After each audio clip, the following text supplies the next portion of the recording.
When France tested its first atomic bomb, it was black soldiers they placed nearby in the blast radius to see what would happen. Let's bring out the archives. Everything they've used against Africa is terrible. So all of this needs to be communicated so that young Africans understand, because there are still many who are asleep and continue to speak on behalf of the imperialists. Whatever they're told to say, they do it. Maybe it's because, well, they're given something, I don't know. But Africans need to understand their history and wake up. So that's our fight as well. My biggest regret is having spent a good part of my youth listening to radio stations like RFI and France 24. I've been in countries where those radio stations were shut down. But we would use apps to record their news broadcasts so we could listen. But at some point, something clicked. I started to realize that they were conditioning our minds to accept what they wanted. It's their narrative that they want us to learn. And since then, I've started to see things for what they are.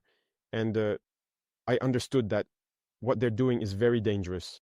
And today, more than ever, I realize that they have conditioned the minds, especially of Africans. So, you can play a big role in awakening the consciousness of young people so that people understand how the world works and don't let themselves be led astray by those people. When we watch the parade of the machines that won the war, that is the T-34s up to the modern vehicles, it shows us the technological evolution of the Russian army, and it inspires us as well to get to work so that we can develop in the same direction. Relations are going very well, and I can say that for the past 2 years now, things have started off very well, and we are working on deepening the areas of defense and security, but also education, and later on, the commercial sector and other aspects. So, we have staggered the different areas so that we can exchange a lot and share many experiences, because we also have a lot to learn from Russia in the field of education, especially in the sciences. Now, it must be said that up to today, gold is the main export product in Burkina Faso. But we have set agriculture in motion, first for self-sufficiency, but also for foreign trade and export.